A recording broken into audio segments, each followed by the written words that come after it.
Glad to be in the house of the Lord today. Amen.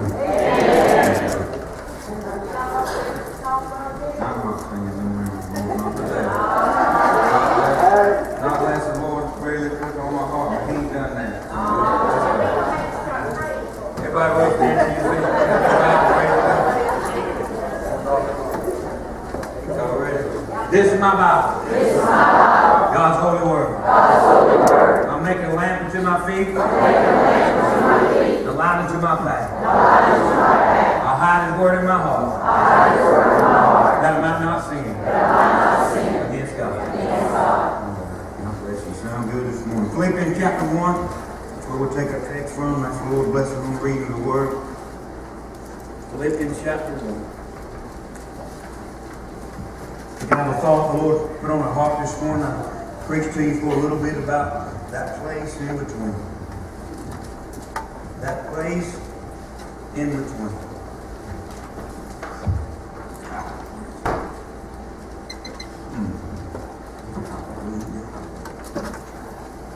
Everybody say amen. The Bible said in verse 21, "For to me to live is Christ, and to die is gain. But if I live in the flesh, this is the fruit of my labor. Yet what I shall choose, I will not. For I am in a strait betwixt two, having a desire to depart, and to be with Christ, which is far better. Nevertheless, to abide in the flesh is more needful for you."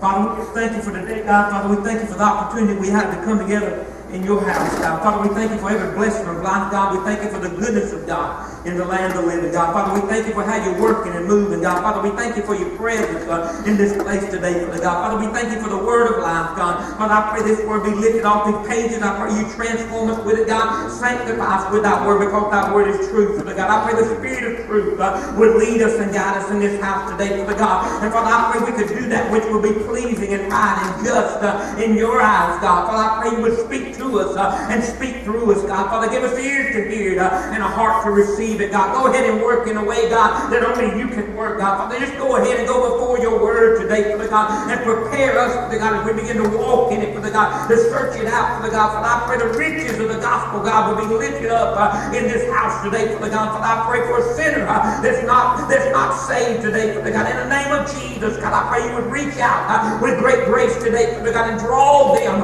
to you, God. I pray the Spirit of God will move in this house in such a way that none could resist how you're going to work and move, God. I pray for obedience in the Lord's house today. Father, we just love you. We commit this word into your hands, God. I pray you bless the reading of it. It's in Jesus' name that we pray. And amen. Amen.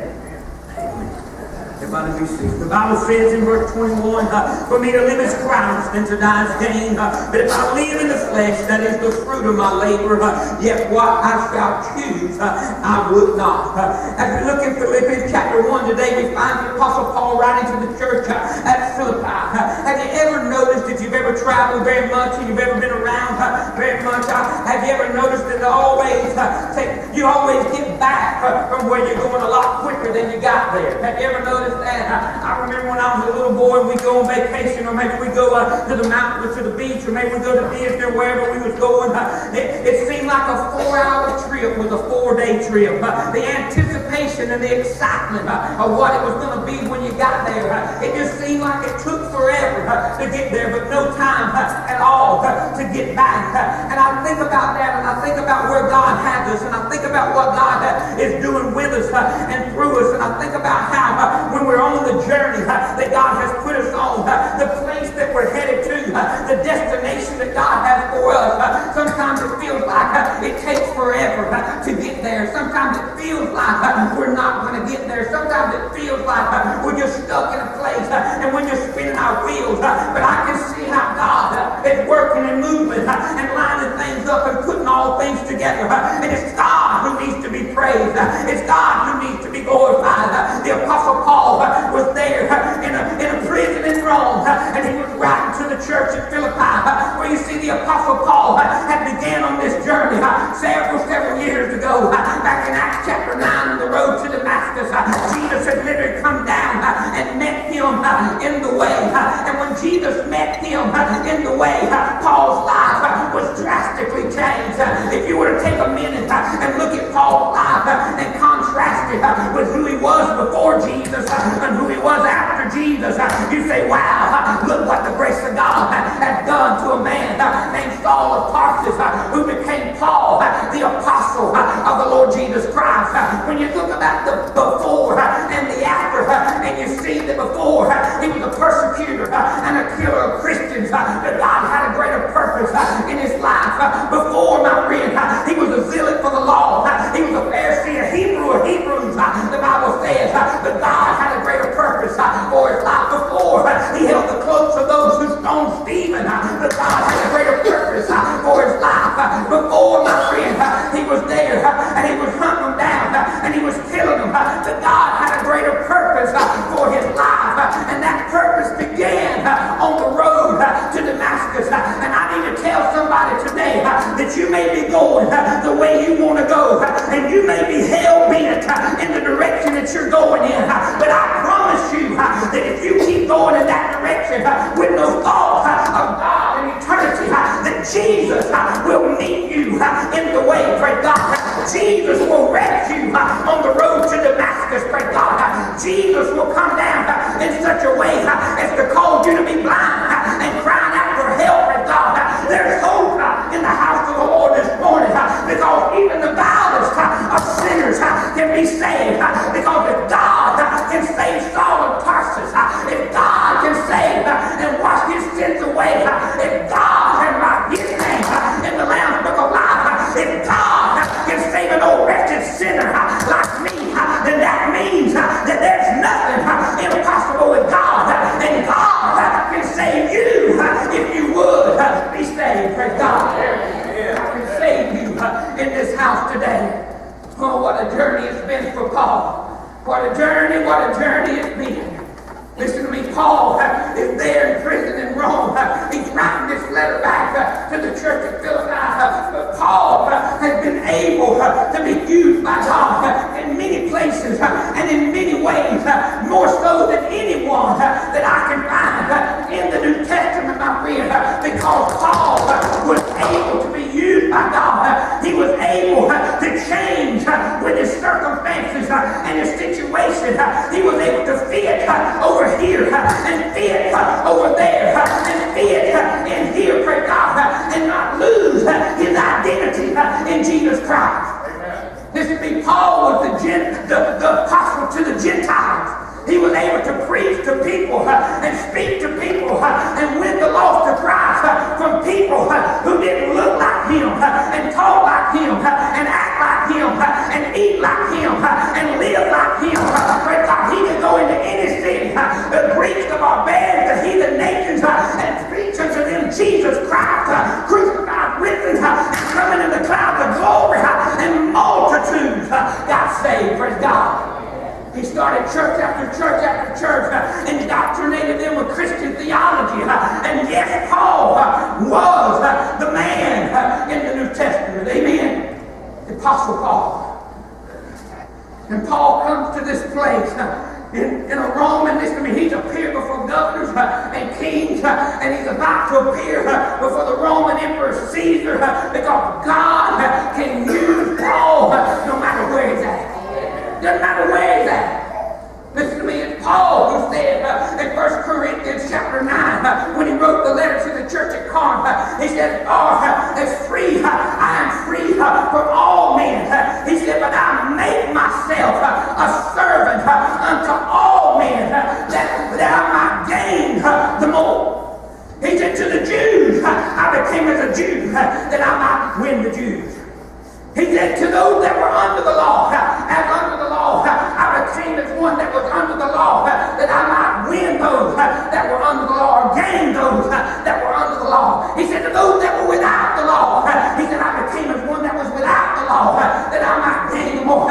He said, I became all things to all men, so that by some means all might be saved. Praise God.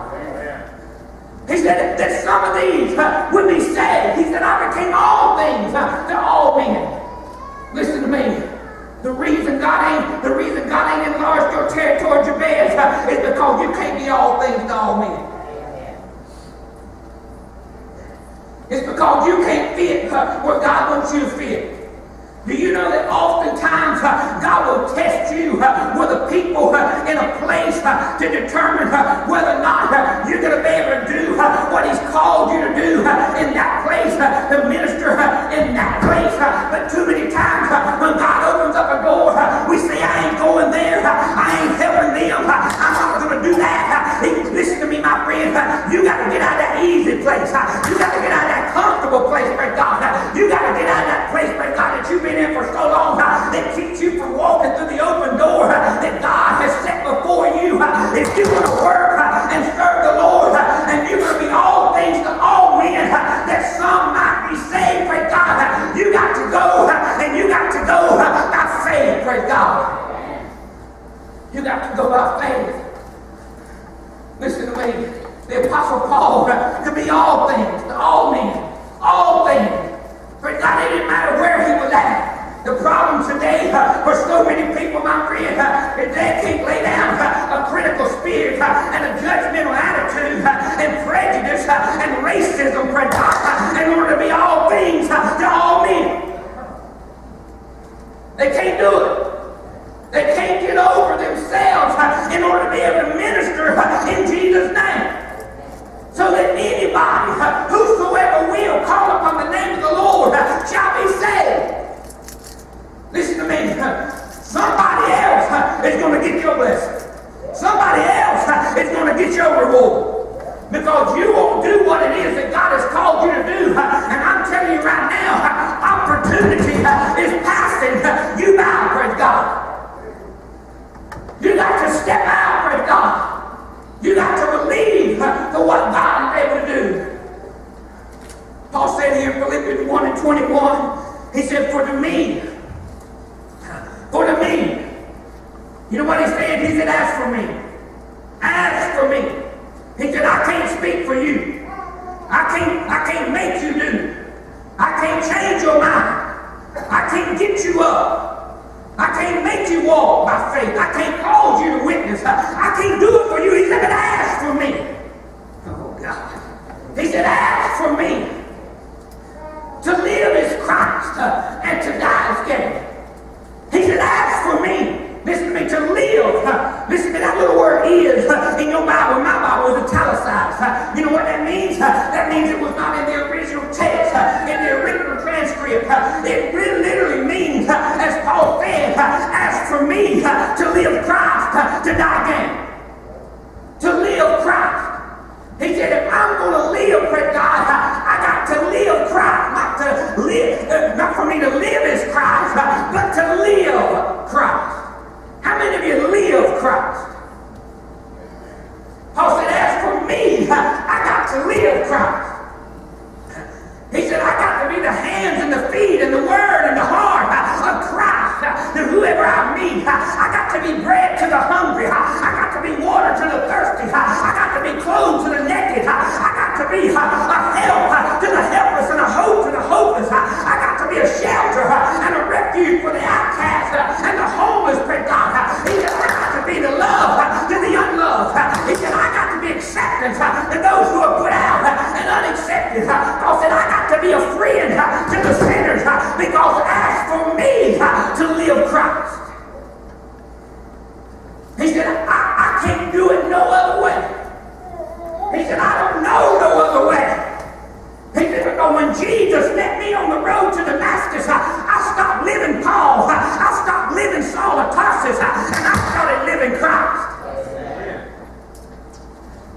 He said, to live is Christ and to die gain. I want you to understand this morning, the only way to die gain is to live Christ. That's the only way to die gain. You can't live for self. You can't live for the pleasure of sin. You can't live for the world and expect to die gain. It ain't going to happen. You can't live for the devil and expect to die gain. You can't live like hell and expect to go to heaven. It ain't gonna happen. He said, if you're gonna die gain, you got to live Christ. Listen to me, that means more than just professing. He said in James chapter 1 and verse 22, he said, be ye doers of the word and not hearers only, deceiving your own self. He said, don't just be a hearer of the word, somebody who hears the word. He said, be somebody who lives the word. Be somebody who's a reflection of the word, because the word is Christ and Christ is the word. Praise God. So therefore, if you're going to be Christ, you got to live the word. He said, but to live Christ and to die gain. And then he goes on in verse 22, and he said, but if I live in the flesh, this is the fruit of my labor. He said, but if I live in the flesh, he said, if I live in the flesh, if I keep doing what I'm doing, and I keep living Christ, then I'm going to keep getting what I got right now. Where's he at? He's sitting in prison. That's where he's at. He's being persecuted for his faith. He's literally fixed to lay his life down and be martyred for the faith and give his life for the cause of Christ. Yet Paul said, if I keep doing this, I'm going to keep getting this fruit of my labor, which is persecution, which is being put down and put out and rejected and offended and come against. Praise God. Listen to me. If you're going to live Christ, if you're going to live godly in an ungodly world, you can expect persecution. You can expect tribulation. You can expect opposition. You can expect the adversary. Because anybody who looks like Christ, acts like Christ, walks like Christ, talks like Christ, does what Christ does, the enemy hates you with a passion. He hates you. He despises the ground you walk on. He is there to oppose you and come against you. But Paul said, I live, and I live Christ. And because of that, this is the fruit of my labor. Yet what I shall choose, I would not. He said, for I am in strait betwixt two. Paul said, for what I would choose, I would not. He said, I can just see Paul. I can see Paul writing the letter to the church at Philippi and coming to a standstill. Coming to a stopping point in this letter. I can see Paul standing on his feet, and I can see his hands down to his side, and his head lifted up to the heavens, and crying out to the Father, Father, I don't know what I'm going to do. Because I'm caught between a strait between two.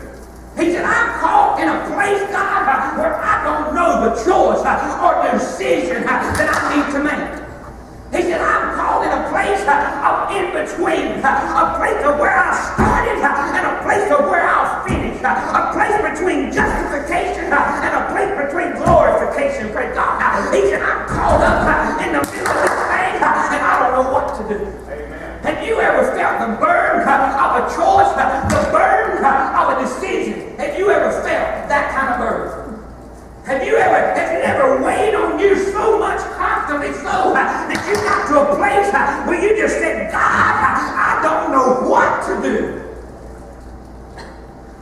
He was conflicted and troubled and torn in his spirit, so much so that the Apostle Paul, hands hanging down to his side, hands lifted up to the heavens, said, God, I don't know the choice that I need to make. Oh, God. Do you know what you do in a time like that? Do you know what you do when you're conflicted in your spirit and you don't know which way to go and what way to take? Most people just go any, many, miny, mo because they ain't got no spiritual trials and discernment about it. Most people just look at it and say, which way is going to benefit me the most, and they choose that way. But this much I need to tell you today. You can't get to where God wants you to be without faith. You can't go where God wants you to go without faith. Faith does not see the seen, but the unseen. Faith sees those things that are not as though they were, praise God. Faith is the things hoped for and the evidence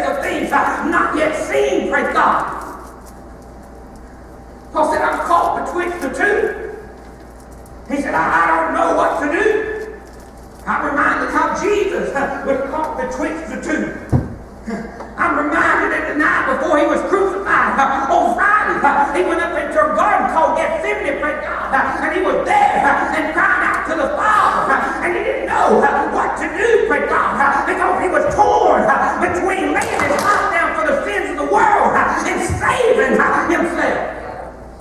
What do? When you're in a situation and you don't know what to do, you just leave it to God. You just put it in God's hands. You say, Father, not my decision, but your decision. Father, not my choice, but your choice. Father, not my will be done, but thy will be done. God, you know what I'm struggling with. You know what's going on. You know the place that I'm in. I'm in that place that's in between, God, because I don't know what to do. So, God, I'm just going to throw it on you. Can I tell you this one that God's big enough for you to throw it on? He's big enough for you to give it to him. He's big enough to handle it. He's big enough to bring it to pass. He's big enough to bring you in it when he wants you to be in it, praise God. Because God can do it, because nothing is impossible with God.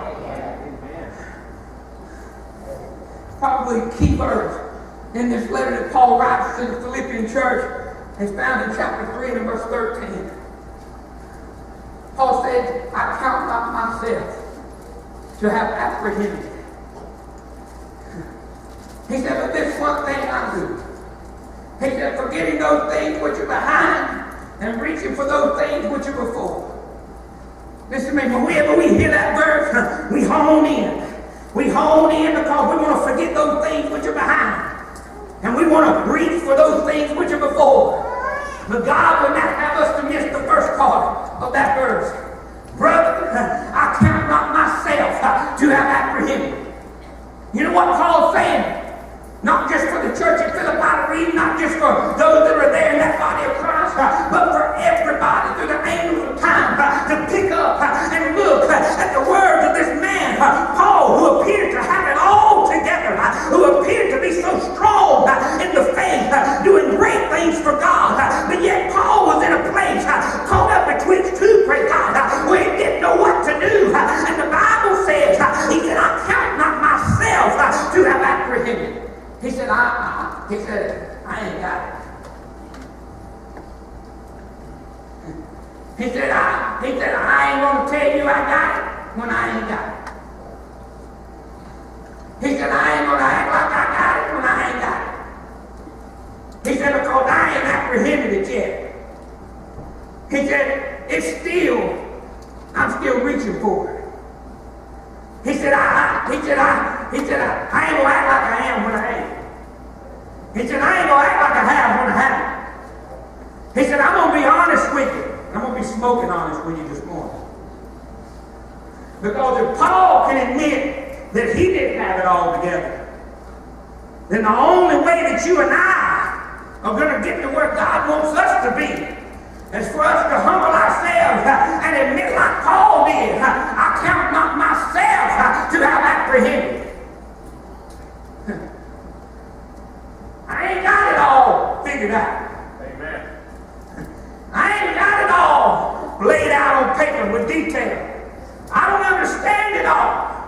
Listen to me, Paul was there. He said, I ain't got this figured out. He said, I'm in a place where I don't know what to do. I don't know the choice that I need to make for God. He said, I count not myself to have apprehended. Let me ask you something. Just who is the real you? Who is the real you?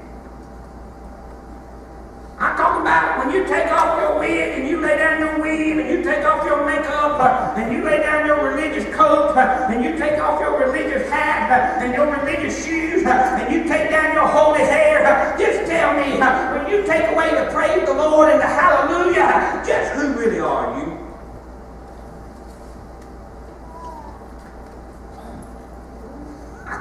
Y'all look at me like I'm crazy. But only you know who you really are. Amen. Amen. There ain't no one that knows you better than you know yourself. And he knows the thoughts on your mind and the intents of your heart. But don't nobody know you sitting around you like you know you. Because nobody knows what's going through your mind. I can be looking at you and smiling and thinking, I'm going to punch you in your mouth.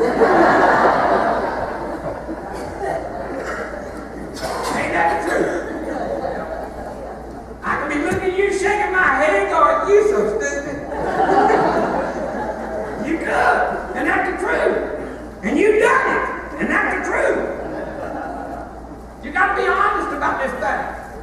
Honest about it. Because so many times we're trying to give somebody something we ain't. We're trying to package something.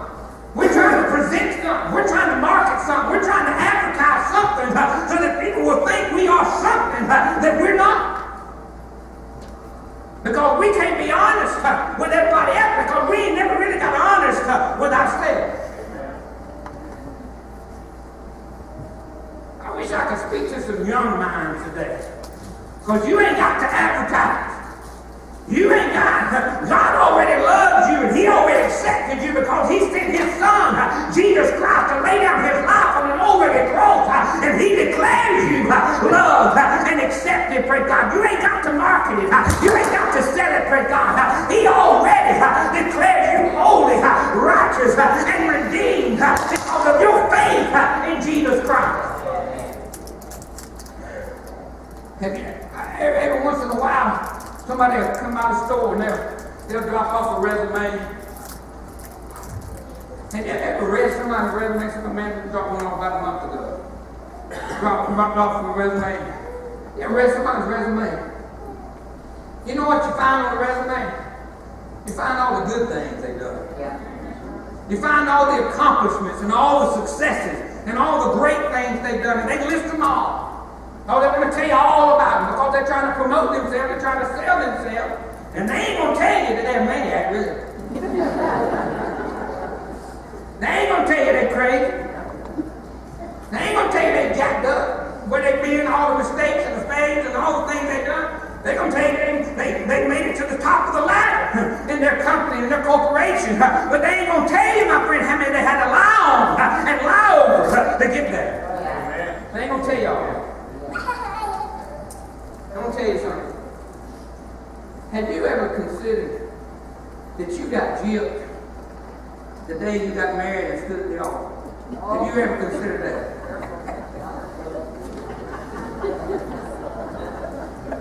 You got gypped.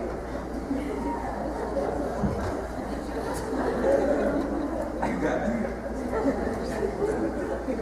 Some of you ladies going, yes, I got gypped. You can't say amen, but you just blink out real quick. You got gypped. You wish there had been a disclaimer that said, if at any point you appear to be anything besides who I dare, you wish there was a disclaimer. And you men know what I'm talking about too. No, I'm talking about, she was so sweet. So nice. She never raised her voice. She never said anything hard or ugly. She was always proper, always well dressed and refined. And all of a sudden one night, she just snapped. She sat up in bed, her head turned around on her shoulder. She opened up her mouth, and out come this green bar. And you jumped out there and said, where did that come from? You know what I'm talking about? You romantic devil. Because that's what she's thinking about you. That's who you used to be.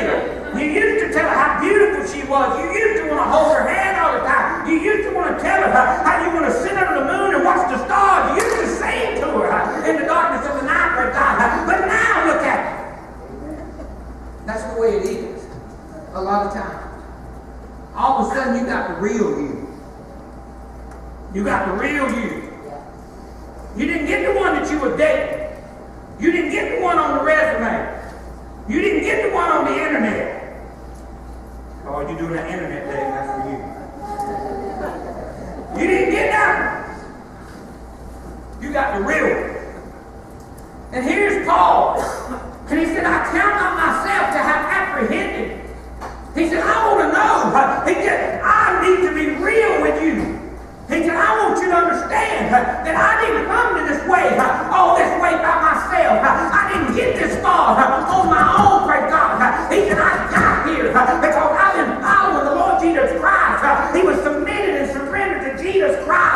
and he yielded to the Holy Spirit. But yet Paul found himself in a place where he was caught between two. He said, for me to live as Christ, to die as gain. He said, I'm calling straight betwixt two. He said, for me to depart, he said, is a desire to depart and to be with Christ, which is far better. He said, nevertheless, to abide in the flesh is more needful for you. And having this confidence, I know that I shall abide and continue with you all for your furtherance and joy of faith. Paul felt like he knew what was going to happen. He sensed what was going to take place. He felt it in his spirit, praise God. But yet, the decision that he had to make was what troubled Paul. And when Paul says in Philippians 3 and 13, he says, forgetting those things which are behind and reaching for those things which are ahead. Listen to me. He's talking about forgetting yesterday and your past. He's talking about reaching for tomorrow and your future. But friend, I want you to understand that you can't get so excited in what's coming up and what God has prepared for you that you miss what God is doing now. Because not only do you have faith for the past and that God has delivered you and brought you out, not only do you have faith for the future and what God has prepared and laid up for you, for God, you got to have faith to believe God for now. But the only way you get from now to then, Paul says you got to reach. You got to reach. You got to reach for those things which are before. He said, reaching. Listen to me, you know in Mark's Gospel chapter 5 when the Bible said that Jairus came to Jesus because his daughter was sick and he came to get Jesus to go back to the house and heal his daughter. And the Bible said that as Jesus was going with Jairus, the Bible said that there was a woman with an issue of blood and she'd been that way for 12 years. And the Bible said that when she heard that Jesus was passing by, that she came up from behind in the press and she reached out and touched the hem of his garment, praise God. And when she reached out and touched the hem of his garment, the virtue flowed out of the Lord Jesus into her, and the fountain of blood was dried up in that very moment, praise God. And she was healed of that disease, praise God. But it didn't happen until she reached and touched the hem of his garment. It didn't happen, my friend, until she got in a place where she realized, I got to reach in a moment, in a time. This is my opportunity. This is where God has brought me to. I didn't get here except Jesus passed by, praise God. And when Jesus passed by, she reached and was healed and made whole. Turn with me to 1 Kings chapter 19. Oh, hallelujah.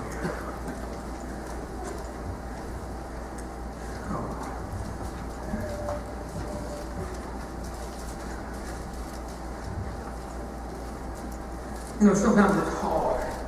It's hard to express. It's hard to try to translate. It's hard to try to convey to people that are around you just what's going on in your spirit. It's hard to put words to what Jesus is doing. It's hard. It's hard sometimes. It's frustrating. It's frustrating to the person that's bearing the burden. It's frustrating to the people that are around you. But listen to what happens here with Elisha. The Bible said in verse 19.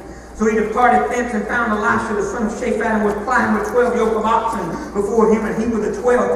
And Elijah passed by him and cast his mantle upon him, and he left the oxen and ran after Elijah and said, Let me, I pray thee, kiss my father and my mother, and then I will follow thee. And he said unto him, Go back again, for what have I done to thee? And he returned back from him and took a yoke of oxen and slew them and boiled their flesh with the instruments of the oxen and gave them to the people, and they did eat. Then he arose and went after Elijah and ministered unto him. Listen to me. Here is Elijah, the prophet, being commanded of God to go to Elisha, the son of Shaphat, and to there call him in his stead, the Bible says earlier. And here he is going to get Elisha. Now, Elisha is just a normal, everyday Elisha. He's there in the field plowing with the 12 yoke of oxen. Listen to me, there are 12 yoke of oxen in this field. And Elisha is plowing with the 12. You just get a visual of the plowing that's taking place. The lead plow, the number 1 yoke of oxen, the number 2 yoke of oxen, number 3 yoke of oxen, number 4, all the way down to the 12. And here's Elisha walking in a rut for that furred out, that turned out dirt, because he's plowing. It's a fur that's been turned out. And he's walking on the bottom of that fur, on that hard ground, and he's walking that thing out. He's walking out something that somebody else already plowed. See, they plowed it out before him. And here he comes to plow it out behind them. The problem is, my friend, that Elisha he's okay. He's satisfied to do what he's doing right now, because maybe he had this dream. Maybe this is what he felt like he was supposed to do. Maybe this is where he has decided that this is what God has prepared for him. Because surely here his daddy has 12 yoke of oxen, and he's got this farm, he's got this field, and Elisha is only doing what he feels like his daddy, and his daddy before him, and his daddy before him has done. He's plowing out of the field. You know, sometimes we live out a script that's written by somebody else but God. We live out a script. We plow out a script that was written by somebody else but God. Here he is plowing with a 12th yoke of oxen. He's plowing it out. Now, I mean, he's busting it up, plowing it out. He's doing it in the hot sun. And I mean, listen to me, I had a feeling that Elisha was plowing it out, and he was good at plowing it out. You know, he wanted to make his daddy proud. His daddy's looking at him from a distance going, yeah, that's my boy Elisha. I taught him to plow like that. He knows how to plow. One day all this is going to be his. One day I'm going to have to leave it to him. I'm going to give it to him. He's plowing it out. But listen to me, the Bible says as he's plowing with the 12th yoke of oxen, that Elijah passed by. Elijah passed by, and he cast the manna on him. Here's Elijah passing by, casting the manna on him. Can I tell you this morning, when your Elijah passes by, God has sent opportunity your way, praise God. Elijah was the opportunity. Elijah was who God had sent to go get Elisha in order that he might be who God wanted him to be. That he might do what God wanted him to do. Listen to me. Sometimes you feel like you're stuck in a rut. Sometimes you feel like you go through the same thing day in and day out. You already know what next week's going to be like before next week ever comes. Because your next week looks like last week, which looked like the week before, and the week before that. And I'm not telling you that it's not a good thing. I'm asking you, is it the God thing? Because there's a difference in the good thing and the God thing. There was nothing wrong with plowing it out. There was nothing wrong with doing what he was doing. But whenever Elijah, his opportunity, I'm going to tell you something. Your opportunity is on a timeline. You better go ahead and figure it out. It's on a timeline. Because opportunity ain't coming to hang around. Opportunity, as Elijah did, passed by. You ain't got all day to make up your mind. You got to come to grips. You got to make a decision. When the manna was cast upon him, he was caught in a strait betwixt two. When the manna fell on Elisha, he said, oh my God. Listen to me. Up to that point, plowing was good. But when that manna fell on him, and now listen to me, it didn't fall on him to stay. It just fell on him and slid right off. Because God was giving him a glimpse. For a moment, he felt that power. For a moment, he felt the power of God as a prophet of God. Has God ever gave you a glimpse? Has God ever gave you a revelation of what will be? But yet you are where you are, and you ain't where that is, praise God. But yet you have got a glimpse. You have seen a sign, praise God. And God has spoke to you, and you know beyond a shadow of a doubt that God is calling you, and that God has greater purpose for your life, praise God. Have you ever test drove a car and had to take it back? Really? Some of you ain't never had to take it back. But you test drove it. They say, go ahead and drive. That's what they say. Go ahead and drive. Here's the key. You get that sucker? You can drive that sucker. Oh, it smells so good. It's brand spanking new. Brand new. You drive that thing down the road, drive around for a while, hit about 3 counties, about to run out of gas. So you pull back in. Well, you don't mind. Let's see what we can work out. I can buy.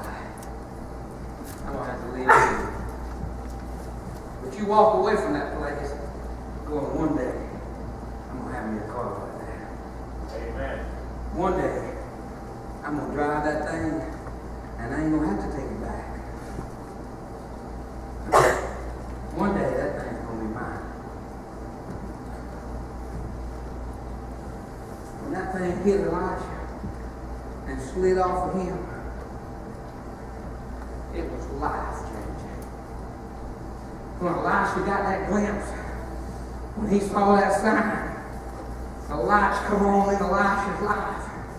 And he said, I don't know how long I'm going to be able to keep doing this. I don't know how long I'm going to have to keep plowing. Because I don't know if Mom and Dad are going to understand or not. But I can't, how am I going to tell them? How are they going to receive this? Because I can't keep plowing.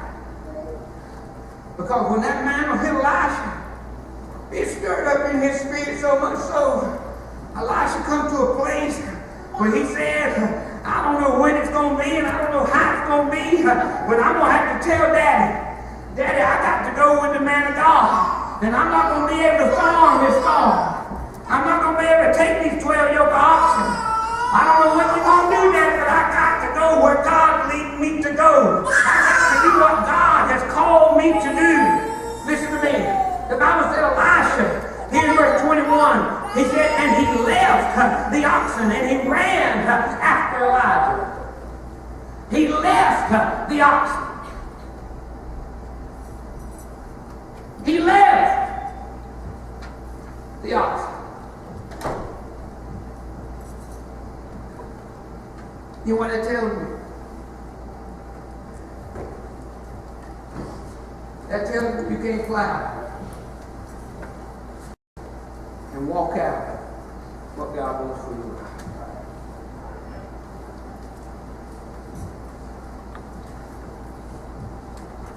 That tells me that you can't stay here and get there. He left the oxen. And the Bible said he ran after Elijah. He ran. Listen to me. Once you figure out where God wants you to go, and once you come to peace with what God wants you to do, and once you know beyond a shadow of a doubt that God's calling you that way, praise God, don't you walk, you run. Amen. Don't you drag your feet, you run. Don't you meander around, you run.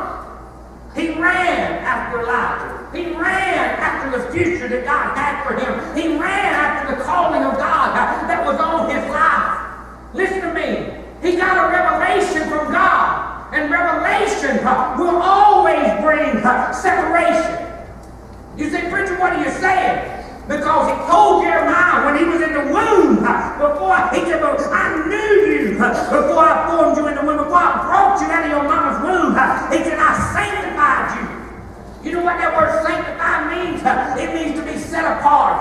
It means to be separated. It means to be called out with a purpose, praise God. He said, Jeremiah, I gave you a purpose before I ever brought you out of your mama's womb.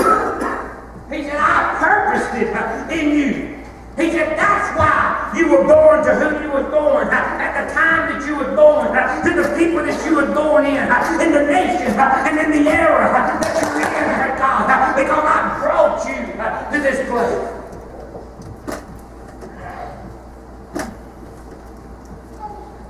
You know what that place between justification and glorification is called?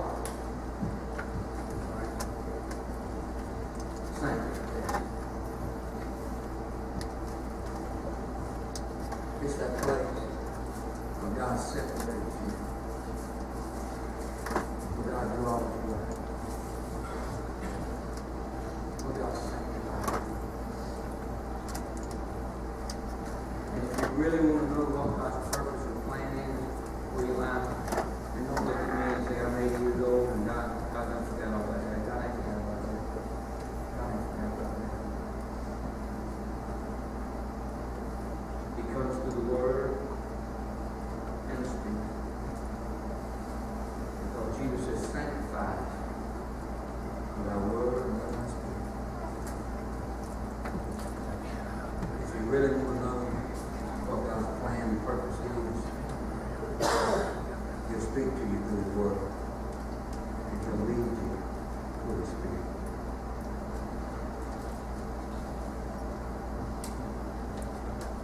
I feel like I'm talking to somebody. It's caught between the two. Maybe you're caught between the two. And God's calling you. And you don't know how people are going to take it. You don't know how those that are around you are going to react. Because up till now, you've done pretty much what they thought you should do. Up till now, you've lived out the life that they wanted you to live. But I'm here to tell you this morning, God's got a greater purpose for your life. God has a greater purpose for your life. The Bible said in 1 Kings chapter 19, or chapter 18, Elijah said, why halt you between two opinions? He said, if Baal be God, then serve me. He said, but if God be God, then serve me. Somebody's calling us straight to his truth. Between lost and saved. Between heaven and hell. Between being right with God and being wrong. You're here this morning. Jesus said, everybody stand.